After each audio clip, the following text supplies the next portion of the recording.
Pretty straightforward video today. We're gonna take a look at the Dark Base 701. We looked at the 901 already from Be Quiet. Pretty large, versatile case, but this one's obviously a bit smaller. It's more of a mid-tower, but it actually has an inversible motherboard tray, which means you can move the case, I guess, technically from the left to the right. Right to the left.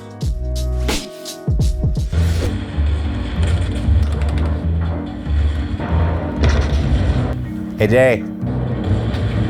Jay. Jay. What? We got work to do. Yeah, I'm playing World of Warships. Yeah. World of Warships is the free-to-play naval strategy game where you command the most iconic and famous warships from World War I and World War II, recreated with stunning detail and accuracy. Build your fleet while participating in various game types while upgrading your ship's arsenal along the way. New players who sign up using my link below will receive an exclusive starter pack to get you up and running quickly by receiving 7 days premium time, 1 million credits, 300 doubloons, and the Tier 5 premium ship, the Exeter. So what are you guys waiting for? Start sinking ships with World of Warships by heading to the description below and getting your freebies. One of the things we love about the Be Quiet cases is they always feature good fans. Obviously, Be Quiet's known for their acoustic designs. They're known for their airflow and such. So I'm kind of curious to see what the 701 is like. It's been a while since we looked at the 901, but it's perfect for somebody that wants a case that's got lots of airflow. It's modular in design, that it can be sort of configured how you want it. Comes in white and black, and this one is not going to be gigantic, although it's still gonna be pretty big. Like, I don't think Be Quiet knows how to actually make a small case. I like all these rigid cardboard corner protectors that go inside their cases, boxes. Forgot. Plastic. It's got closed cell foam and open cell foam, so I am gonna get shocked to See, even though they'll still touch. They still will call this a mid-tower case. You can see it's a beefy boy. So I guess starting on the bottom, you can see it has a full-length bottom air filter, which comes out the front, thank goodness. Big air filter like this, if it doesn't come out the side or the front and it comes out the back, you gotta move your whole tower to try and get it out. So that's a terrible design. A lot of cases, believe it or not, are still doing that. So that's a nice to see. So there's the general layout. We'll talk about this a little bit more in a second. The manual from Be Quiet, they're always nice manuals, actually. I like how it's black and white, but they add some color to the component which they're talking about. So this just shows you things, how to like take off the air filter or the fan filters, you know, how to move out the slidable modular pieces to install your AIOs, radiators, fans, and all that sort of stuff. We have an accessory box here. Let's see what comes in this guy right here. Okay, so these are gonna be our hard drive mounts and rubber isolators and extra screws for motherboards and such. We have an extra vent right here. Oh, this is cool. Yeah, I forgot about this from the 901. So let's say, for instance, on the front, which does fit 3 140 millimeter fans or 3 120 millimeter fans. Let's say you wanna put fans all the way down the front or even use a radiator or such. You have a solid block off plate in there right now, which might be hard to see because of the glass. Let me get this off. You can change that out. Oh, and the side panel screws are captive. That's such a neat little feature that has existed for a long time, but a lot of case manufacturers to this day still don't include with their cases. It's just nice to not have to worry about breaking your glass if you drop it on the corner because it has a frame. Anyway, it's just nice to have to worry about losing your screws because they stay with the side panel. Anyway, so this piece right here, which is taped down for transit purposes, that way it doesn't come loose and then flop around in there and start scratching things up. You can replace this piece right here with this vented one. Now this vented piece, as you can see, does have an angled grill in there. So it's designed to catch some of the air that would be pushed out to that bottom fan and redirect it back up to the top fan. So if you leave the solid one in there, most of that air that is in that lower chamber will continue across that lower chamber to do things like cool hard drives that might be down there, or just replace it with this guy here like I showed. Now you've got air making it into both those compartments. Some gets scooped up into here, which actually angles it right towards your graphics card, which is nice to feed some more direct air right to your graphics card. And some of it will still remain down in the bottom. One other thing I'd like to point out is what's included with the case regarding fans. I would have liked to have seen more, but whatever, beggars can't be choosers. There's only one 140mm intake Silent Wings 4 fan. So if you have a black case, it'll be a black fan. If you have a white case, it'll be a white fan included in the front. Then you have one exhaust in the rear and one exhaust in the top.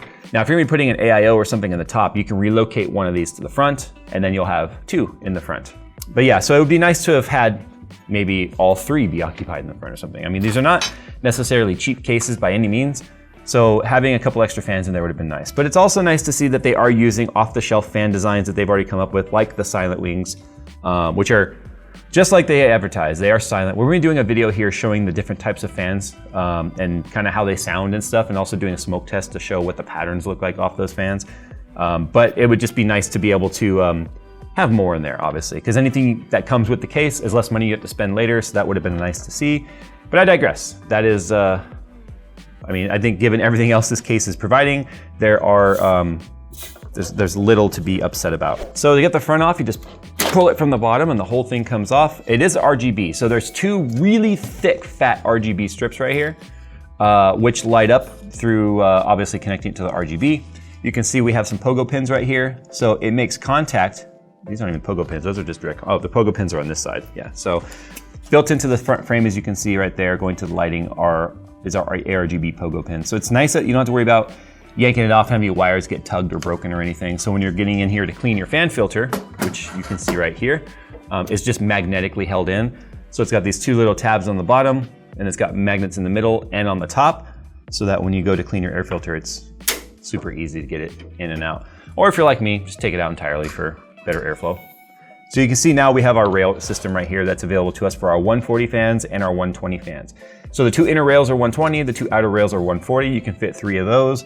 So looking at their radiator compatibility chart here, the only triple fan setups you can fit in there are 360s. It's not showing 420s at all. And again, that's because of the fact that you have to account for the end tanks and the larger end tank with the fitting side, which adds more. So you can't just fit 3 140 fans and say, I can fit a 420 rad. That doesn't work that way. So obviously you can fit 1, 2, or 3 120mm fans for a 360 or a 240 or a 120, or you can fit 1 or 2 140 fans for a 140 or a 280 radiator. So that the same goes for AIOs. So you could fit a 240 AIO in here, or a 280 AIO, but not a 420 AIO, which is kind of rare to begin with. And you could fit 360 AIOs in here, no problem whatsoever. One of the biggest factors of, you know, whether I like a case or not is going to be the things that are thought of when it comes to like, are the things that are thought of when it comes to cable management. So one of the things Be Quiet's kind of known for here is obviously the sound dampening on the metal. That's not going to so much lower the amount of volume that transfers through the metal as much as it's going to stop that metal from resonating sound through it. So it's a big, fat, flat piece of metal. So any sound hitting that can resonate through it.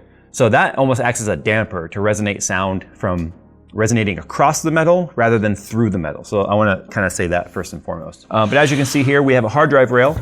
Now this is nice because it not only doubles as a hard drive rail, it also doubles as an area to mount like things like pumps and reservoirs. So it's kind of nice to have this rail system here to give you some predetermined locations to mount things. And then obviously depending on, that's obviously for SSDs and stuff too, but depending on the type of pump or res combo you're going with, you may have to drill holes, but just having something there is nice to see.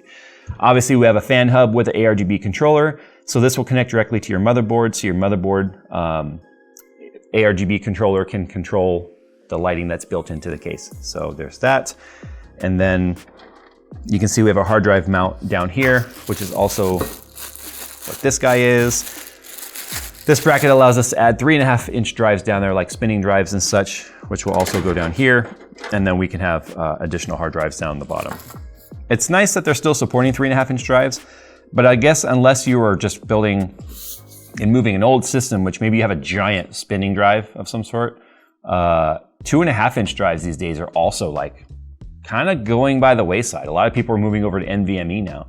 So just having the ability to add 3.5-inch drives is nice to have, other than just right here. Now these little covers, which cover the hard drive rails, do pop off. They just have these two little holes in the middle that hold it on there. So if you were gonna put a reservoir and maybe a pump right there, there you go. You can see you can mount it here, and then you've got this space that allows you to be able to mount that to it. I wouldn't mount them directly to these plastic pieces right here, because they're only being held in by friction fit with these like tabs in the center.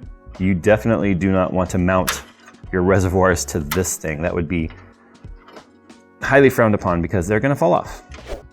Aw, I thought we were gonna finally have a case where all the thumb screws weren't put on by the Hulk. Nope, the top ones, the thumb screws were put on by fists or something, I don't know. These are not captive. So you see why having captive screws on the side panels are nice? I'm kind of surprised they didn't go with captive on the top. But as you can see right here, just giant mesh panel. And the mesh is pretty wide. Airflow goes through it nicely. I like to do the breath test because there's not a lot of pressure by just blowing on it, but if you can feel air through it at all, then you know that the airflow is gonna be pretty decent. Now the airflow and the mesh is measured in a term that's called porosity, which means the percentage of open versus closed space. So really fine mesh would mean it's mostly solid and only the tiny little holes are where air gets through, which means you need a lot more air speed, a lot more air pressure to push through it. Any larger openings or more porosity means more opportunity for smaller particulates and dust and hair and things like that to make its way through. That's where you have to have the trade-off on how much airflow do you want versus filtration. Now on the top, as you can see, there's no filter at all. I think that's because they know the top is pretty much gonna be almost always exhaust. Unless you're doing something really custom with your case, the top is always exhaust. So you even have this really large hexagon mesh on the top to not block any airflow through the area right above the motherboard. So this is where you can slide out the top rail, which will allow you to be able to more easily install things like radiators and AIOs. So this just slides out once you undo those two screws. Make sure you undo any cable management of your fan. So this comes out now so you can add your radiators or your AIO, have it all attached here. So you get to like have this down here to the side, have your tube going to your motherboard here, get it attached to your motherboard, and then just take it, and then you just put the two screws back in, and then you're good to go. So that's nice. That way you're not having to like have it dangling out of the case, install it on your motherboard. It swings and smacks something and damages something. I love these types of rails. The front also does that as well. So if we take a look right here, there you go. It just swings out from the bottom. You can see it's cable managed in there right now. So same thing, attach your fans or your radiators, and then the captive thumb screws in the top hold them in place. One other thing I'd like to point out is this case does have, on the standard back wall right here, provisions for a 3-slot GPU vertical mount. Now, when it comes to the riser cable and such, you're on your own for that. And I want to point something out. This is a nice feature that's included. It's not something that I think you should use. And let me tell you why. If you take a look at the amount of space between the first slot right here, so if you're using a 3-slot card, the amount of space between the glass and this is going to be very, very small. And it's actually kind of difficult to install by yourself if you don't have a riser cable in the bottom, which I also want to point out, the riser cable that you would have to put in here does not mount to the mid plate in any way. So your only point of contact is actually going to be these 3 screws. So it's gonna have some wiggle to it. Now it's actually holding pretty tight. It's actually not sagging too badly. And the reason for that is the fact that the metal that it's attaching to in the back part of this case is very rigid and solid. So any sag that would be there would be because of the metal flexing. It's like a loose tooth. But the space is just enough to get my fingers in there, as you can see. So it's not as bad as some cases which push it right against the glass. This is still not ideal. Not only that, glass has another feature to it, especially tempered glass that we haven't talked about really in the past. It is very heat reflective. So any radiant heat that's coming off of this is gonna bounce off the glass back at itself. So it might be, it's really difficult to measure the amount of heat that would affect for us without like just say taking off the side panel and comparing A/B testing, because then we're just comparing how much does the glass actually restrict airflow versus reflect at us. There's other tests that could be done to measure that, but I feel like it's one of those things where they added it to the case just to say it supports vertical mount, but as you can see, it's very floppy and I'm not comfortable with that. So I'm going to take this card out of here because I want to show you guys the inverted motherboard setup. But lastly, I keep saying for 3-slot, 2-slot cards would have plenty of airflow. Now regarding the vertical mount though, their riser cable is part number BGA12. As you can see, it has a very thick bottom, which I think is designed to just rest. It perfectly fills the gap between the bottom of the card and then just the weight just rests on here. So that's better than nothing, but I'd still prefer to have it screwed down. So the first step here, honestly, of preparing this to flip it is you need to undo all the cable management. So like I'm gonna pop this off. This is all the front wires here. We've got the lower ARGB wire right here that goes to that connector for the front panel like I showed.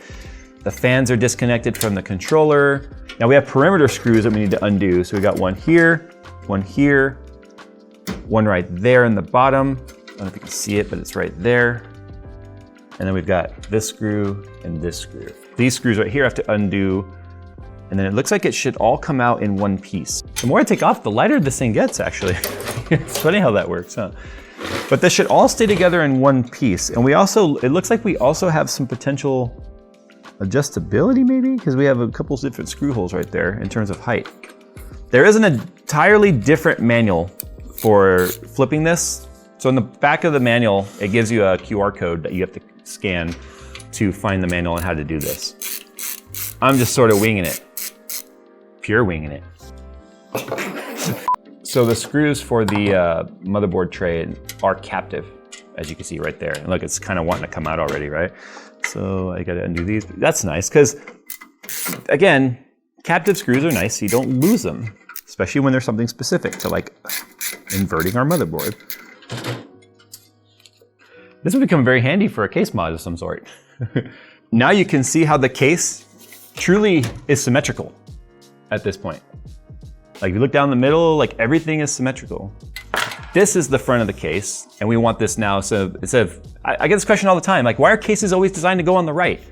I think it's because the majority of people in the world are right-handed, and that's just where the mouse goes, and that's where things have kind of always been. It's just been the accepted layout. But now that we have inverse chassis like this, it's kind of perfect for people that want the case on the left or a left-handed build. And if that's the front, that means this now has to invert like this, which means now our motherboard is gonna be upside down. That's the downside about having an inverse case, is if that's gonna bother you, well, too bad, because it has to go this way. It's just the way it works with it being inverted. Okay, so this should be the last step here. Goes in the bottom. There we go. So we've now inverted it. And it's breaking our brain only because of the fact that the fan's on the bottom, which is kind of odd. The GPU is going to be all the way up here, upside down. It's kind of cool because if you have an awesome backplate on your GPU, now you can see it. No, you'll see your fans. That's what you'll see. You'll see your fans. Yes, I can't even think upside down. But the side panels are perfectly symmetrical. So what was now originally the back of the case, it will now be the main front part of the case. See, it's perfectly symmetrical. So that just hurts my head to look at. But you can do it. And that's one of the cool things about cases like this. All right, well, I think I've showed about everything I want to show with this case. It kind of covers a couple of different areas that consumers are sort of niche, but then also you get it all in one chassis, right? You get a vertical mount, which you have to buy the riser cable separate. It would be nice to be included, but that's cost saving stuff. So instead of making you pay for a riser cable that you may not ever use, it's an optional bit for you to get. You can invert it if you want to move it to the left side of your desk instead of on the right. One thing I think that would have been a neat optional thing to do is maybe have two solid panels. Some people don't want to see the inside of their case at all. And that's the cool thing about this, is the fact that you could just have it be a fully blocked off solid build. Like a la old school. Then it doesn't matter what side it's on. This would be a cheaper option if you don't care about seeing inside your case. Just get another side panel, pop it on where the glass is, put it on the other side, then who cares? But it's nice to see modularity built in because cases aren't one size fit all. And obviously this case could fit a ton of internal componentry in this, like the biggest graphics cards on the market will fit in this case, no problem. EATX motherboards are something you'd want to consider. It's so interesting to talk about it upside down. Because the way the cables come out, they have to kind of make a tight 180 turn back through the cable management area. So EATX boards technically could fit on this, especially if you were gonna like remove these and just have the wires go through there or something. But if they are EATX boards that have 180 degree plugs like Asus likes to do, it's not gonna fit in this, no way. It's gonna cover the grommets entirely. So for the ultimate compatibility, using a standard ATX size motherboard would be ideal.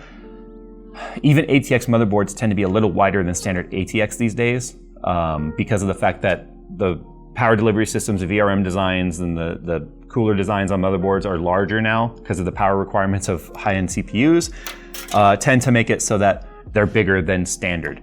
But ATX boards will fit on here no problem. Some eATX boards will fit on here. EEB obviously is not going to fit on here at all, which is like server grade or server layout. So the MSRP is actually $239.99, but Amazon has it right now. Dark Base 701 mid-tower PC case, mesh front, airflow optimized, 3 pre-installed Silentwings 4 fans for $209. So it's not cheap, but it's definitely a case you could keep for many years and do many builds in and not feel like you have to replace your case anytime soon. Nothing's worse than buying a case that fits your needs now, but maybe doesn't have room to grow, especially as graphics cards continue to seem to grow because they're on fat diets.